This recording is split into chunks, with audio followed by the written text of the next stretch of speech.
Rabu 15 November 2023, Wihara BDC Budayana Dharma Wirya Center, Jalan Raya Panjang Jiwa Permai nomor 44, Tenggilis Mejoyo, Kota Surabaya, mengadakan ceramah dhamma yang dikemas dalam bentuk talk show yang bertajuk Aho Sukam Ah Bahagianya, dengan pembicara Ajang Brahmali, dengan moderator Handaka Wijananda dari Ehi Pasiko Foundation.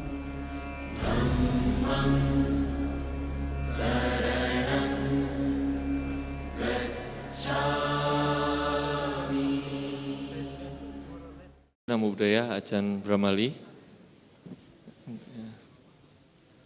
Selamat datang kepada yang terhormat Pembimas Buddha Kantor Wilayah Kementerian Agama Provinsi Jawa Timur, Bapak Satimin SPD beserta Ibu. Yang kami hormati seluruh pimpinan Badan Otonom Keluarga Budayana Indonesia Provinsi Jawa Timur dan pimpinan Yayasan Wihara Budayana di Jawa Timur. Lalu tamu undangan yang tidak dapat kami sebutkan satu persatu. Dan seluruh hadirin yang berbahagia. Terimalah salam penganjali dari kami. Namo Sangyang Adi Budaya, Namo Buddhaya. Sungguh berbahagia, saya Hendra Dion. Dan saya Valencia. Dapat memandu Bapak Ibu dan Saudara-saudari Dhamma di acara yang luar biasa banget ya Len ya? Ya, acara yang sudah kita tunggu-tunggu dalam beberapa hari ini yaitu Ceramah Ajahn Brahmali. Berikan tepuk tangan dong para hadirin. Wah, semangatnya keren ya Len ya. Tentu aja harus semangatnya keren karena acaranya ini tidak mudah untuk diselenggarakan. Betul sekali ya? Dan sangat langka ya Len. Iya, setiap berapa tahun baru ada gitu. Berapa tahun itu lumayan lama ya. Dan sangat langka tentunya. Tentunya pada malam hari ini tema acara kita pada malam hari ini apa ini Ko? Dengan tema Aho Sukam atau bahagianya.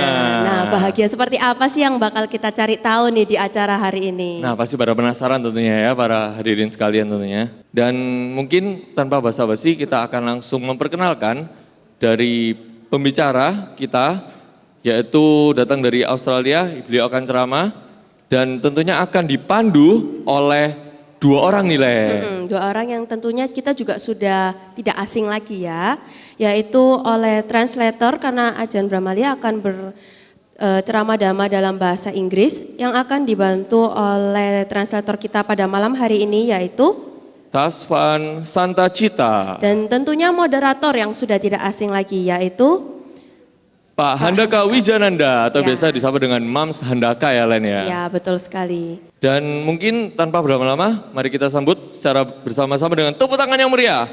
Mams Handaka Wijananda dan Tasvan Santacita. Kami silakan. Salam Ibu Bapak yang kami sayangi. Namo Sangyang Adi Budaya, Namo Buddhaya. Ya, kita akan melangsungkan talk show selama kurang lebih 2 jam Bapak Ibu ya. Jadi kita akan tayangkan dulu profil. Sudah siap profilnya? Profil Ehi Pasiko atau profil Ajahn juga boleh. Ini sekilas profil mengenai berikan 21 tahun yang lalu.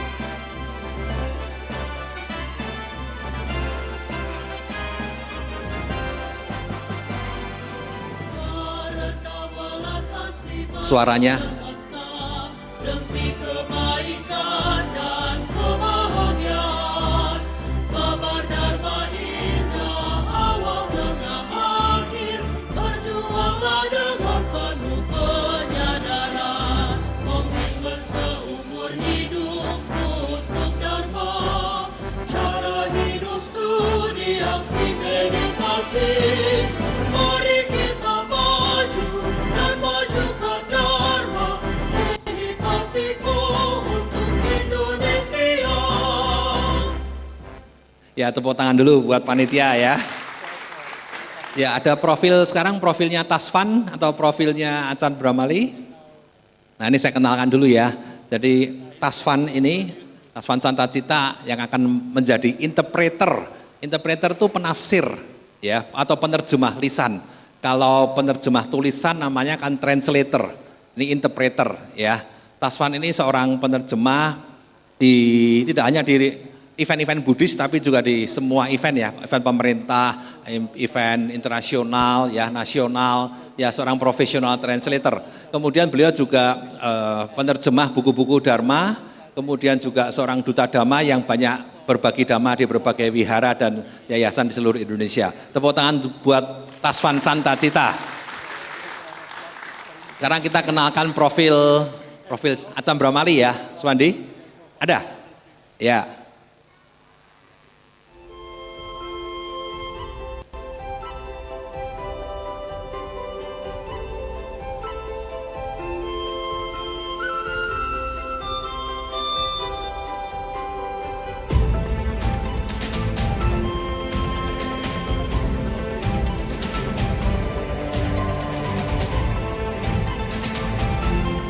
Sometimes people feel something is missing in their life, right? You can't just live for money, you can't just live for the pleasures of the world. You need something for the heart as well. It's all for your own happiness, all for your own freedom, liberation, independence, feeling of wow, what a wonderful thing it is, this Dhamma. I feel so much better now than I did last year, last month, 10 years ago, 2 lifetimes ago, whatever it is, right? You're heading in the right way and it feels so nice. Ajahn Brahmali lahir di Norwegia pada tahun 1964. Setelah meraih gelar sarjana teknik dan finansial, ia memulai latihan monastik sebagai anagarika di Wihara Amarawati dan Chitras di Inggris. Pada tahun 1994, beliau pindah ke Wihara Bodhinyana di Serpentine, Australia. Sekilas profil tentang Ajahn Brahmali, beliau lahir di Norwegia pada tahun 1964. Setelah menamatkan gelar sarjana teknik dan finansial, beliau mulai latihan monastik sebagai anagarika di Wihara Amarawati dan Chitras Inggris. Pada tahun 1994, beliau pindah ke Wihara Bodhinyana, Serpentine, Australia, dan pada tahun 1996 ditasbih menjadi biku oleh Ajahn Brahm. Ajahn Brahmali adalah murid utama dari Ajahn Brahm. Dengan gayanya yang cendekia, cerdas, penuh cinta, dan jenaka khas seperti sang guru Ajahn Brahm membuat banyak orang dari berbagai kalangan menjadi terinspirasi dan berguru kepada beliau.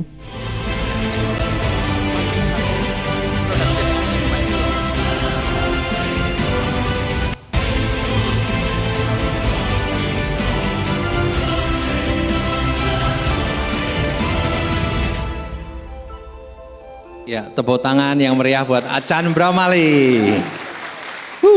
Ya, Bapak Ibu, Ajahn Brahmali ini tadi pagi bangun jam 3, jam 4 pagi dari Australia, dari Perth ya. Langsung terbang ke Denpasar ya. Transit dulu di sana disebut Bapak Ibu Joni Tanaga. Terima kasih Pak Joni, Bu Erni. Ya, ini Kapia dari Denpasar ya. Dari saya Handaka, Tasvan, Cindy, Andi, kontingen dari Jakarta, ketemu di Surabaya, ya. Untung ada beliau-beliau ya, bos minyak dari Medan, aman. Tapi katanya belum sempat makan siang, makan malam pun belum sempat ya. Demi jadi attendant Kapia yang baik, makan nggak penting, ya. Besok pagi juga makan lagi kan, kalau sempat. Karena besok pagi kita harus pamit dini hari Bapak Ibu. Jam 4 harus bangun, jam 5 harus pergi ke airport, ya. Kita lanjut perjalanan ke Bandar Lampung. Tidak ada pesawat ke Bandar Lampung, transit dulu di Jakarta 2 jam, kemudian ke Bandar Lampung, besok malam kita talk show, 1000 orang di Bandar Lampung, kemudian lusanya kita masih di Bandar Lampung, kita mengadakan one day meditation, meditasi 1 hari di wiharanya Suhuriki, Amurwa Bumi, ya. Kemudian langsung pergi ke Jakarta lagi, kita ada katinaan di Tangerang ya, di Tangerang, Wihara Theravada di Padum Utara, kemudian hari Minggunya kita ada lagi meditasi 1 hari di Kebon Jeruk, Jakarta. Hari Senin paginya Ajahn jam 5 pagi harus ke airport lagi. Jadi Ajahn begitu sibuk, padat sekali jadwalnya ya. Tepuk tangan buat Ajahn Brahmali ya. Talkshow yang mengangkat tema Ahu Sukam Ah Bahagianya diikuti kurang lebih 500 peserta yang hadir.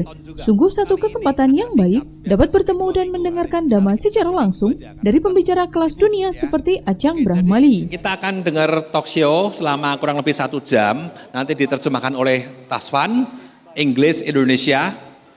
Hadirin mohon menjaga keheningan ya. Shh. terutama panitia, tolong jaga keheningan. Ya, kalau dhamma sedang diputar, tolong boleh wirawiri silakan, tapi tolong keep silent, please.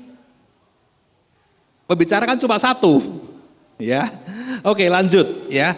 Nanti acara kedua, babak kedua, kita ada tanya jawab antara saya sebagai moderator, ada beberapa pertanyaan kepada Ajahn Brahmali.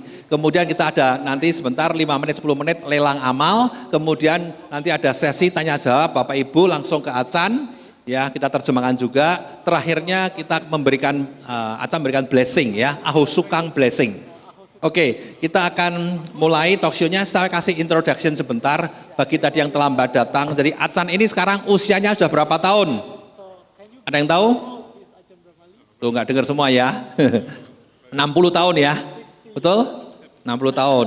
Berapa wasa menjadi biku sudah 28 tahun ya. Kalau 10 tahun tera, kalau 20 tahun mahatera. Kalau hampir 30 tahun apa? Mungkin apa ya? Gigatera, tetratera, megatera, nah, semacam itu ya. Sudah sangat senior. Dan beliau ini ahli berbahasa Inggris. Inggris.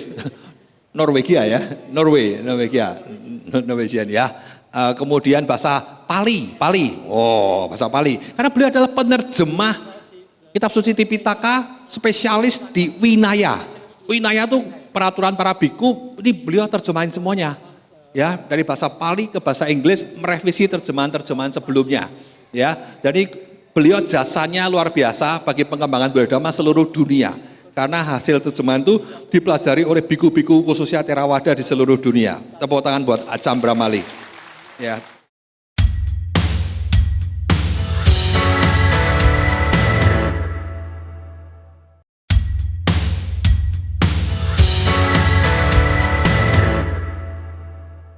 Mari kita bersama-sama selama 1 jam berikut ini. Kita berikan tepuk tangan buat Ajahn Brahmali ya. Good evening, everyone. Selamat malam semuanya. It is very nice to be here with the Orang Surabaya. Is that right? Orang Surabaya? Yeah. Okay. Sungguh senang bisa bertemu dengan orang Surabaya ya, betul ya? Orang Surabaya ya. Always say, when I was in Indonesia last time, I said that you are Orang Surabaya, but because I live in the forest, I am Orang Utan. Ya, terakhir kali ke Surabaya, ingat kan saya bilang Anda orang Surabaya, tapi karena Bante atau Ajahn Brahmali tinggal di hutan, saya ini orang hutan. You see the color of the robe, almost exactly like orangutan. Dan sebab Anda bisa lihat ya, warna jubah biku itu mirip sekali dengan ini ya, warna kulit orangutan gitu ya. Bercandanya. A few years ago, I was with Mr. Handaka and Mr. Tasvan. We went to Balikpapan. You know Balikpapan? Yeah. On Kalimantan, right? And in Balikpapan, they had a picture of the orangutan here. Jadi kenapa ada cerita seperti itu ya? Karena beberapa tahun yang lalu saya dan ini ya dengan ini Romo Handaka dan penerjemah pernah ke Balikpapan. Tahu kan Balikpapan ya? Di airport Balikpapan itu ada gambar orangutan itu. And Handaka always wants to have fun, right? Yang namanya Romo Handaka kan orangnya jenaka gitu ya. So he says, okay, you stand next to the orangutan, and we get like picture of like 2 brothers, yeah, orangutan and me here. Jadi Romo Handaka punya gagasan, Ajahn berdiri nih di samping gambar orangutan nih, jadi seperti kayak bersaudara gitu, sama-sama tinggal di hutan. Gitu. Orangutan, almost the same haircut as well. Yeah. Dan juga orangutan juga rambutnya jarang-jarang juga ya. So are you sure you want to hear Dhamma talk from orangutan? Sekali lagi Ajahn bertanya, apakah benar-benar mau mendengar ceramah Dhamma dari orang yang tinggal di hutan? This is your chance to leave. I give you 1 chance to leave. This is your chance. Jadi saya kasih kesempatan bagi yang nggak mau dengar ceramah Dhamma, sekarang boleh pergi, boleh meninggalkan ruangan. I gave you a chance. If you don't take the chance, well, you have to bear the consequences. Jadi saya sudah kasih kesempatan meninggalkan ruangan. Kalau tidak mau meninggalkan ruangan, ya udah harus tanggung sendiri konsekuensinya. So hopefully good consequences. Mudah-mudahan konsekuensinya yang bagus-bagus. So I'm going to talk a little bit about the idea of happiness. Jadi saya akan bicara sedikit tentang gagasan tentang kebahagiaan. And one of the, I don't know if you have noticed, I'm not sure what it is like here in Indonesia, but if you look around the world these days, there's lots of anxiety, fear, and lots of problems in the world. Jadi saya tidak tahu bagaimana ini ya rasanya di Indonesia, mungkin Anda juga merasakan, tapi seperti yang Anda lihat di dunia belakangan ini ada banyak sekali kegelisahan, ketakutan, dan berbagai sekali banyak masalah. Are people in Indonesia, are they also anxious about things? Are people afraid, or what is it like? Jadi bagaimana dengan yang orang di Indonesia, orang di Surabaya, apakah juga takut, cemas dengan berbagai masalah yang ada? So I'm going to talk a little bit about how to turn the anxiety and the fear and looking at the world in the right way. So instead of having suffering, we can have happiness instead. Jadi saya akan mengajarkan cara untuk mengubah, alih-alih kita mengalami kegelisahan, ketakutan, dan melihat masalah yang ada di dunia, kita ubah bagaimana mengubah ke rasa kedukaan atau kegelisahan tadi menjadi kebahagiaan. Dan cara melihat dunia dengan cara yang benar. There are so many problems, right? We have the climate change, we have the wars going on, the war in Ukraine, we have war in the Middle East, probably war in many places, but these are the big ones right now. We have all kinds of things happening in the world, political instability. We don't know whether the modern leaders are any good. Jadi ada berbagai masalah di dunia, misalnya perubahan iklim, ada berbagai peperangan, utamanya perang di Ukraina, perang di Timur Tengah, itu kan juga perang di tempat lain ya, tapi yang utamanya dua perang itu. Lalu juga kita bisa melihat apakah juga ada masalah, mungkin ada kegonjang-ganjing politik, kita tidak tahu apakah pimpinan yang akan dipilih kemudian adalah bakal jadi pimpinan yang baik atau tidak. And because of all these problems, it is like the future looks scary. Dan ada banyak masalah di dunia. Dan karena ada begitu banyak masalah ini, seolah-olah kelihatan bahwa masa depan itu menakutkan. Do you think the future looks scary? Apakah menurut Anda masa depan terlihat menakutkan? One person there, anyone else who thinks the future looks scary? Siapa yang merasa masa depan itu menakutkan? Who thinks the future looks good? Siapa yang merasa masa depan terlihat baik? Okay, so some people say future is good, some people say the future is scary. Okay, why is the future good? Jadi sebagian orang bilang masa depan kelihatannya bagus, sebagian buruk. Jadi kenapa masa depan kelihatannya bagus? Don't have to answer. Ya, tidak perlu menjawab ya. So it is interesting because people think the future is scary because maybe instability, we don't know whether there's going to be war, maybe China will go to war with the United States. Imagine if China goes to war with the US, that'd be very bad for everyone, right? Jadi banyak orang yang merasa takut karena ada berbagai ketidakstabilan, ada orang yang takut Tiongkok bakal perang sama Amerika Serikat, dan kalau itu terjadi akan sangat mengerikan, bukan? What are you going to do in Indonesia if China goes to war with the US? Apa yang akan dilakukan Indonesia, Anda di Indonesia kalau ternyata nanti ada perang, misalnya Tiongkok lawan Amerika? You don't know. Anda tidak tahu kan? And so when we think about the world in this way, the world looks unstable, uncertain, unreliable. Dan kalau Anda melihat dunia dengan cara ini, nanti dunia akan kelihatan itu tidak stabil, tidak andal, dan juga tidak pasti. But this is exactly what you should expect. Tapi sesungguhnya inilah yang harusnya Anda harapkan, yang harusnya kita terlihat seperti itu. The Buddha, when he was about to pass away, the very last word of the Buddha when he was passing away was Vaya Dhamma Sankara. Jadi Buddha, pada saat Buddha hendak parinibbana, hendak mangkat, kata-kata terakhir yang Buddha sampaikan adalah Vaya Dhamma Sankara. And Vaya Dhamma Sankara means everything is unstable, everything is changing, everything is coming to an end. Dan Vaya Dhamma Sankara itu berarti semuanya itu memang tidak stabil, semua itu tidak pasti, dan semuanya akan berakhir. So we need to learn those lessons from the past, that what really matters for happiness is the qualities that we build up inside of us, the spiritual qualities, the qualities of the heart. Jadi kita harus belajar pelajaran dari masa lalu itu bahwa apa yang betul-betul penting bukanlah hal-hal yang di luar kita, tapi kualitas dari hati kita, sifat bajik dalam hati kita. And this is why Ajahn Brahm, when he sees the world falling apart, he's so happy already inside. He doesn't care if the whole world gets blown up by a big asteroid. Ajahn Brahm says, no worries.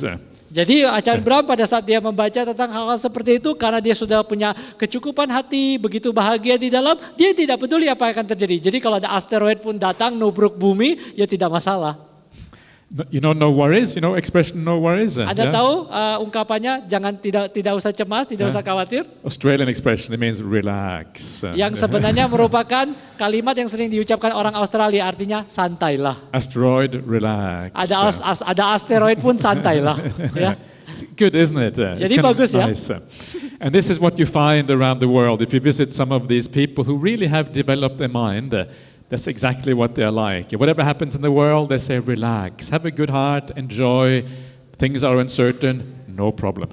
Jadi itulah hal-hal yang Anda terlihat kalau Anda bertemu dengan orang-orang yang telah mengembangkan batinnya di seluruh dunia. Begitu hal-hal buruk terjadi, mereka mengatakan jangan khawatir, santai. Apapun yang terjadi ya santai, tetap bahagia.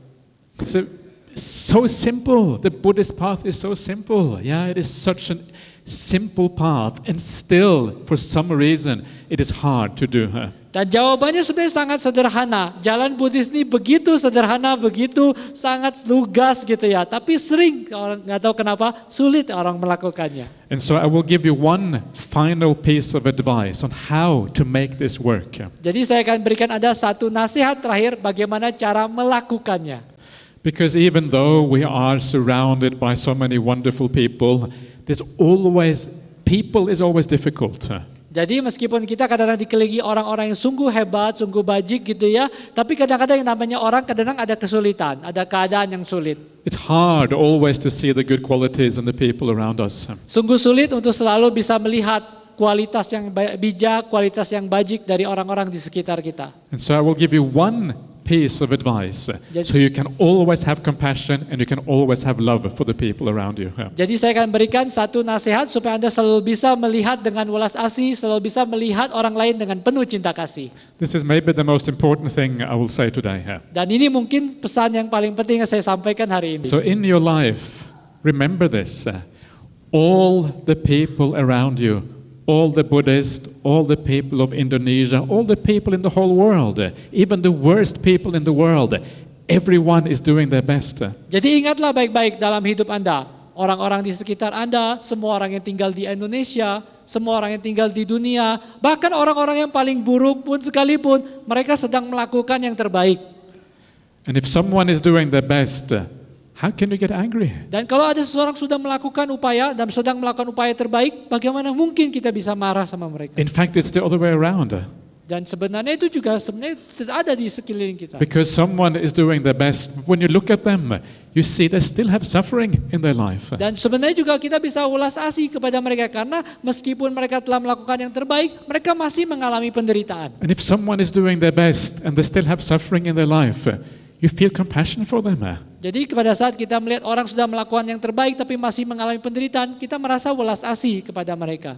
And so next time, if someone gets angry with you, if someone says something wrong to you, remember even though they are saying something bad towards you, they are still trying their best in their own way. Jadi pada saat ada orang yang marah sama Anda, mengatakan hal-hal yang buruk kepada Anda, katakan pada diri Anda bahwa mereka sedang melakukan yang terbaik dengan cara mereka sendiri. So if someone treats you badly, Jadi kalau ada yang memperlakukan Anda dengan buruk, the right response tanggapan yang tepat adalah is compassion. welas asih. Applause. Tepuk tangan untuk Achan Bramali.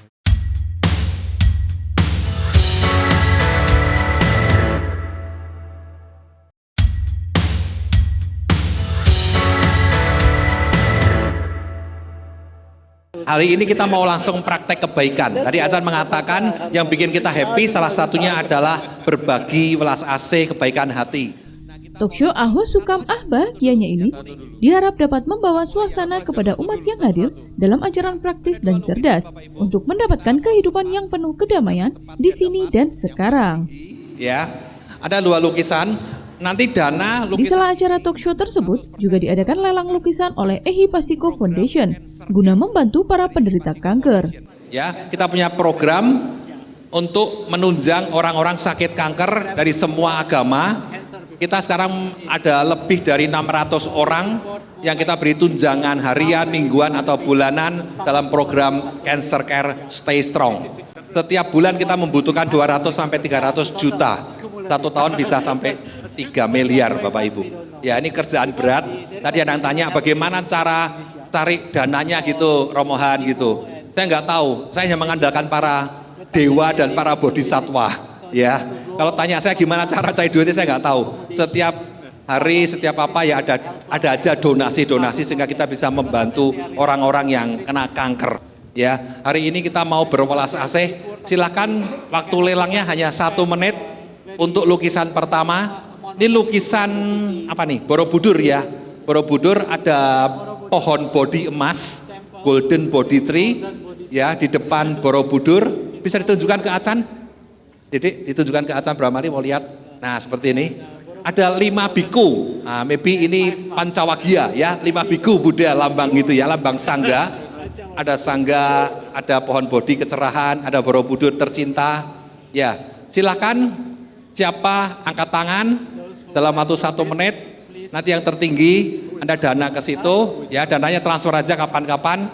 Anda bisa membawa pulang lukisan ini. Silakan MC ya. Baik, Mams Handaka. Baik, saya akan mulai membuka dari Angkat tangan. lelang pertama. Kira-kira siapa yang ingin membuka harga terlebih dahulu ya, Mams Ya, Handaka? berapa aja? Berapa aja boleh, sukarela. Ya. Ya, Si Rosa 1 juta. 1 juta. Modalnya aja belum dapat. Modalnya aja belum dapat. Kita lukisannya bukan lukisan sembarangan ya Bapak Ibu ya. Kita dari artis-artis terkenal ya. Dan kualitasnya juga bagus, indah ya. Nggak rugi gitu. Ya 1 juta. Ya ada lagi silakan. Berapa? Gotiau. 5 juta. 5 juta tepuk tangan ya. Oke. Ya 5 detik. 4. Ada lagi. Loh. Ada lagi? Berapa? 15. Sisi. Oke, thank you. Oke, berapa? 18. 18. Oke. Kok nggak dari tadi sih? Paling 1 detik baru ngomong. Wah payah ya. Oke ya, 1 detik ya. 10, 9, 8, 7, 6, 5, 4, 3, 2, 1. Terjual ya, terdanai 18. 18 makasih ya. juta. Au Sukang. Ya, Au sekarang Sukang. Acan, do you know what painting is this? Yes, this is from What's it? Sarnath. From Sarnath in Ini India. Very famous Buddha Rupang statue in Buddha Sarnath. dari Sarnath yang sangat terkenal. Ya, ini Rupang Buddha di Museum Sarnath ya di India sana ya, yang sangat terkenal. Sudah sangat tua, umurnya ya 2000 tahun lebih gitu ya. Jadi ini sangat terkenal. Kalau ada satu Rupang Buddha paling terkenal di dunia, cikal bakalnya ya ini sebetulnya. Nah, oke. Bapak Ibu silakan. Bapak, Om. 20 tepuk tangan dari ya. Pak Rudi Budiman. Ya, itu aset kan. Oke, yang lain 20 ada hadirin lagi? sekalian? Berapa? 5 22. detik. Oh, ada Om. Anak muda. Ya, seneng ya anak muda 22. Oh, udah tua ternyata. Sorry. Ibu, enggak masih muda. Ya, 22 ya. Ya, 22 ya. Om mau tambahin boleh? Tambah 1. Berarti berapa? 23. Tadi berapa? 22. 22 tambah 1 122 juta toh. Gitu kan Om? Baik. Ini bener kan? Tambah 1 depannya. Atau belakangnya yang lebih parah lagi 221. 23 ya. Jisa, oke, Jisa Tio. 3 detik. Ada lagi loh. 25 Om. Mau tambahin enggak? Azhari kasih tahu ya. Buddha tuh mengatakan kemenangan terbesar bukan ngalahin Pak Rudi, tapi mengalahkan diri sendiri. Maukah Cici mengalahkan diri sendiri, Ci? Tambahin 3 juta berani nggak? 25 jadi 28. Biar hoki belakangnya 8, tadi kan 18 Pak Teddy. Cici 28, oke? Sadu? 28. Oke, deal. Sadu tepuk tangan. Oh, suka. Om Rudi makasih ya. Gimana Om? Ada mau disampaikan? 28 oke. Ya udah dikasih Om. Oh iya diambil. Apa gini aja Om? Om tadi kan nawar tadi kan udah 24. Tetap disumbangke wae Om. Nah, ya kan? Iya kan? Nanti tak kasih aja lukisan yang lain. Ya, kapan-kapan Om ya. Oke Om. Terima kasih ya. Oke, terima kasih. Silakan Pak Teddy ambil lukisannya sama Acan, jadi serah terimakan. Minta ballpoint ya. Ya. Ya, Acan boleh dulu. Lukisannya sayang ini di tanda tangan Acan. Silakan yang tadi sudah. Cici, tolong atau suami Silakan diterima Cici dari baju Acan. hijau bisa naik ke atas Ya. panggung. Pak Teddy ke panggung. Silakan. Andi tolong Cici jemput. Saudari yang berbaju hijau tadi.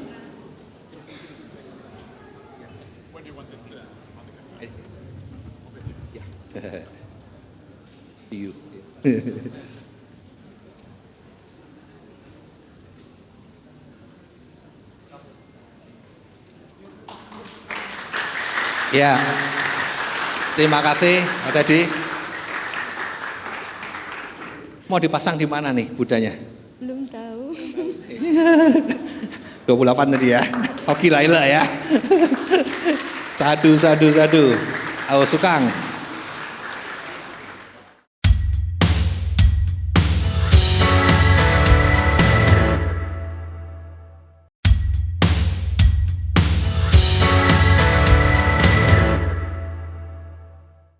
Ya, kita langsung praktek berbuat kebaikan ya. Terima kasih atas donasinya. Seru juga, 18 juta dari Kotedi dan 28 juta dari Cibeti. Ya, sekali lagi tepuk tangan untuk para dermawan. Kita masuk sesi terakhir. Ada yang mau bertanya? Silahkan. Tolong Ibu ini. Ibu mana? Ya, Ibu. Bahasa Indonesia aja biar Tasfan langsung terjemahkan. Silakan. Ya, selamat malam Ajan dan semua yang hadir di sini. Saya ingin menanyakan begini. Saya membaca di dalam salah satu buku untuk mempraktekkan berbuat baik dalam kehidupan ini, itu kita disarankan untuk mengingat bahwa kita semua itu akan mati. Ya. Yang bagi kita semua sebenarnya sudah sangat jelas bahwa kita semua akan mati. Bagaimana pertanyaannya jadi? Bagaimana mengatasi hal itu gitu? Takut mati nggak Bu? Bukan takut matinya. Oh, nggak takut. Bukan takut matinya. Menjadi apatis itu, jadi menjadi takutnya kalau ingat mati terus jadi pasif, pesimis, apatis gitu ya. Perenungan ini cocok enggak untuk kita gitu sebetulnya gitu. Sebagai berumah tangga kan kita harus ada sesuatu yang gitu. Siap. Ya, Tepuk tangan buat Ibu ya. Ya, ini sebetulnya di dalam ajaran Buddha dijelaskan meditasi kematian. Kita harus sering ingat mati supaya ya rajin berbuat baik ya. Nah, tapi kadang-kadang merenung itu malah Ibu ini merasa kayak jadi pasif, pesimis, apatis begitu. Nah, bagaimana Acan? Yeah. Okay, good question. Thank you Itu for the question. pertanyaan yang bagus, terima kasih. The answer is that it is not recollection of death doesn't change what you do, it changes how you do it. Jadi renungan kematian itu tidak mengubah apa yang akan terjadi atau apa yang harus dilakukan, tapi mengubah bagaimana cara melakukannya. If you become apathetic and you don't look after your children properly, you're making bad karma. And that is the last thing you want to do.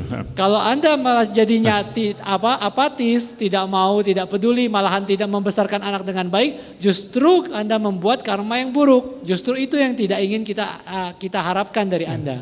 So living the spiritual life, you don't have to make any big changes. Same job, same family, same hobbies.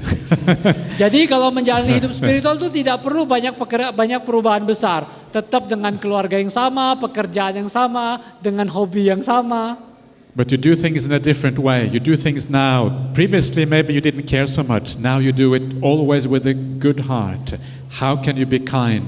How can you be generous? How can you support others? How can you have compassion, care, kindness, all of these kind of things.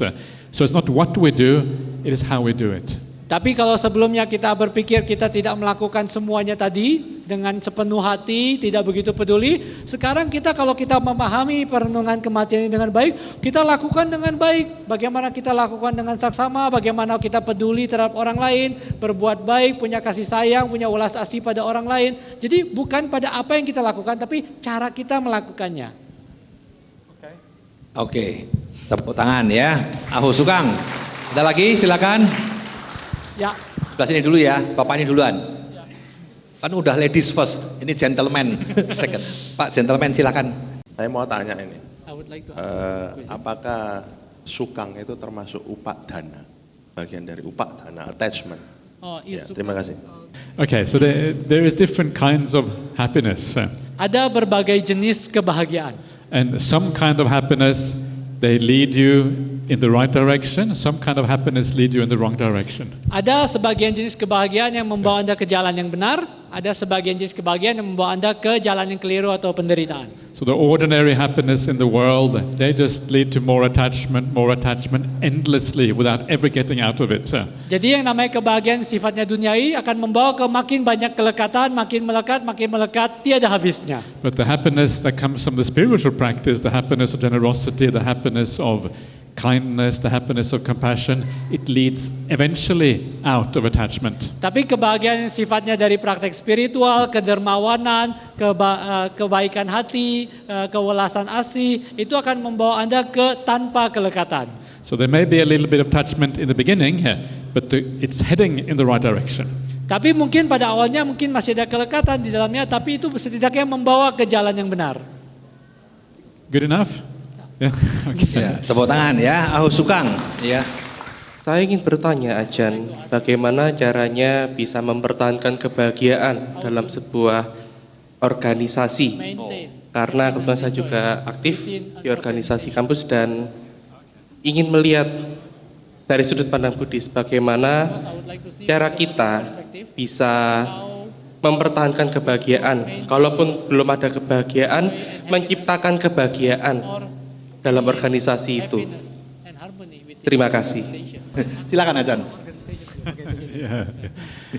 Okay, it's a difficult question, but I think the basic idea is that you want to treat people well, you want to treat people with kindness, and in my experience is that you get the most out of people when you treat them well. So you build up as a leader, it is your job to go first with kindness, and then usually other people get inspired and they follow behind them. Jadi menurut saya itu pertanyaan yang bagus gitu ya, meskipun sulit ya. Jadi biasanya kita lakukan adalah memperlakukan orang dengan baik. Saat kita memperlakukan dengan orang baik, justru kita mendapat paling banyak hasilnya. Jadi kita sebagai pemimpin, kita dahulu yang menjadi teladan memperlakukan dengan orang lain dengan baik, lalu anggota lain dalam organisasi akan mengikuti.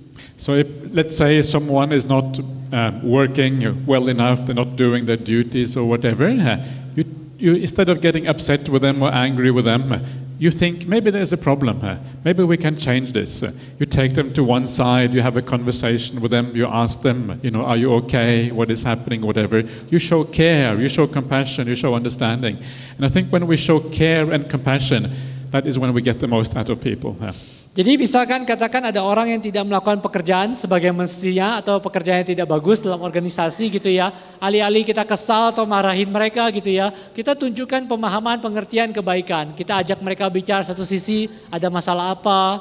Jangan-jangan kita tunjukkan kepedulian, kita mau mendengarkan mereka. Dari situ perlakuan yang baik itu kita bisa malah mendapat hasil yang lebih baik.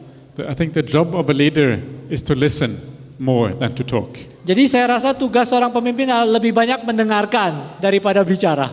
Oke. Sadu. Ya, berikutnya yang tadi belakang. Namo Buddhaya. Budaya, Pak. Yang mau saya tanyakan, kan Sang Buddha pernah berkata, hidup adalah penderitaan. Sedangkan prakteknya kita kan hidup nggak mungkin menderita terus. Ada suka, senang, sedih. Yang mau saya tanyakan,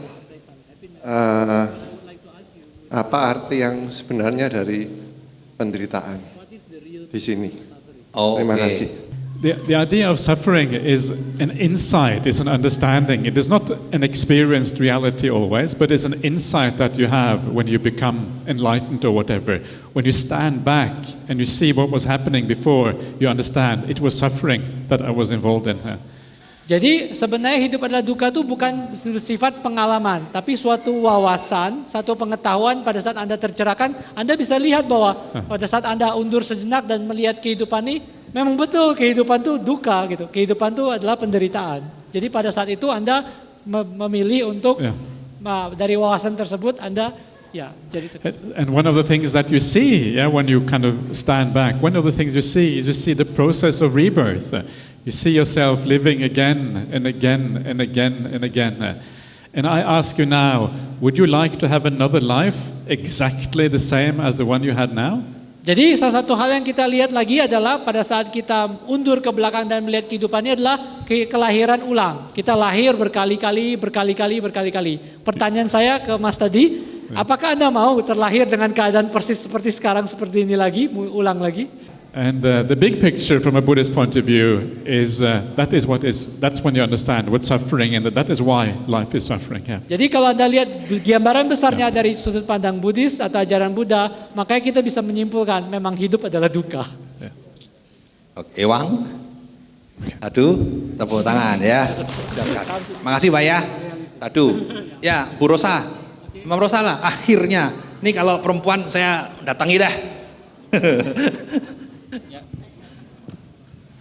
So much.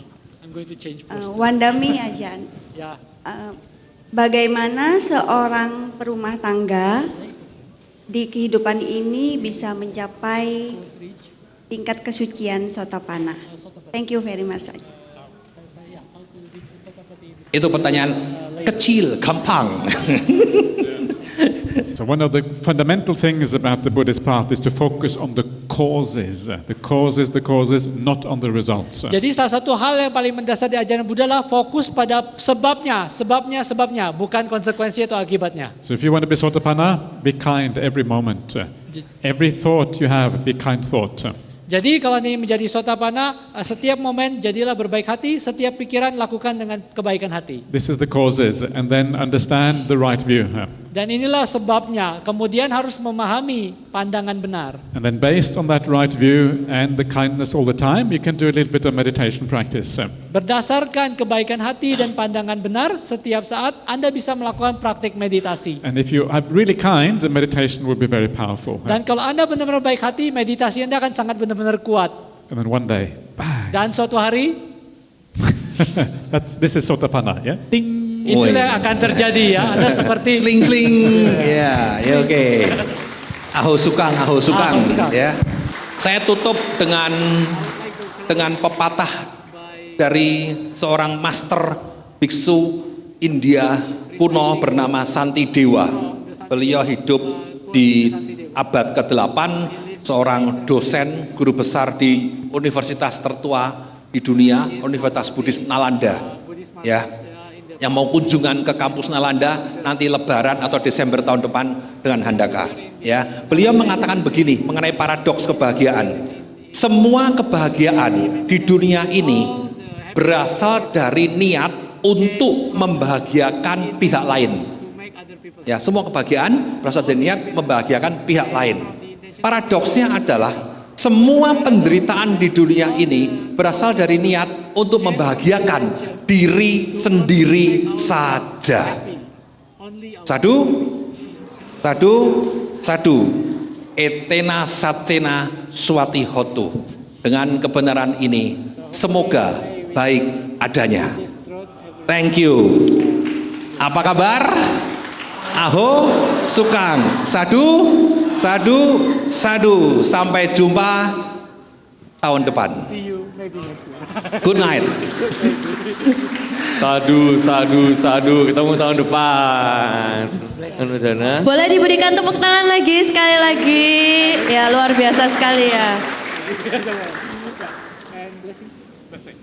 Blessing ya Chan ya. Apa MC sekarang? Blessing. Okay, are you ready? Ya, sudah siap untuk blessing? Okay. We'll give you a short blessing. So this is just to keep you well. I was just saying to people before that the real blessing in Buddhism is to have a good heart. If you have a good heart, all good things come back to you. But I'll give you a nice blessing anyway. So here we go. Dan seperti yang saya sampaikan sebelumnya tadi, di blessing tadi sebelumnya, yang blessing yang nyata dalam ajaran Buddha adalah memiliki hati yang baik. Selama Anda memiliki hati yang baik, semua hal yang baik akan terjadi kepada Anda. Okay, tapi saya akan tetap berikan blessing ya. There we go. Nati me saranang anyang Buddho me saranang varang etena sacava jena sotite otu sambada. Nati me saranang anyang Dhammo me saranang varang etena sacava jena sotite otu sambada. Nati me saranang anyang sanggo me saranang varang etena sacava jena sotite hotu sabada. Sadu, sadu, sadu. Excellent.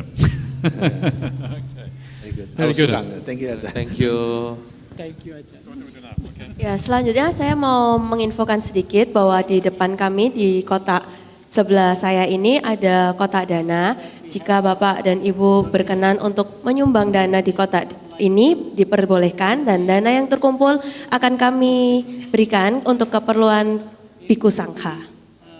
Dan berikutnya saya ingin menginformasikan bahwa di stand Basar ada buku stand yang masih Bapak atau saudara-saudari Ibu sekalian bisa untuk dapatkan. Ada buku yang bertandatangan Bante dari Ajahn Brahmali, terus kemudian ada buku yang dapat didapatkan dengan harga tertentu terjangkau, dan ada buku yang dapat diperoleh dengan dana sukarela.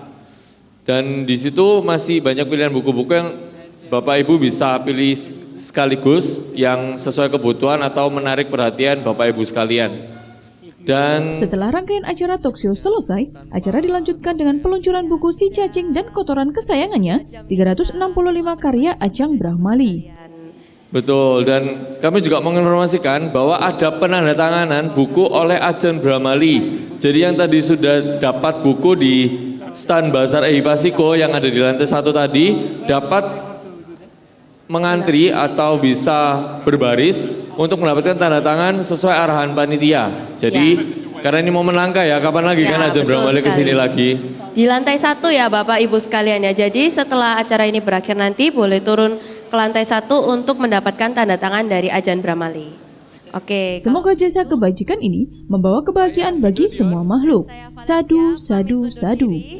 Selamat malam, Namo Sang Yang Adi Budaya. Namo Buddhaya. Sampai jumpa di event berikutnya. Thank you.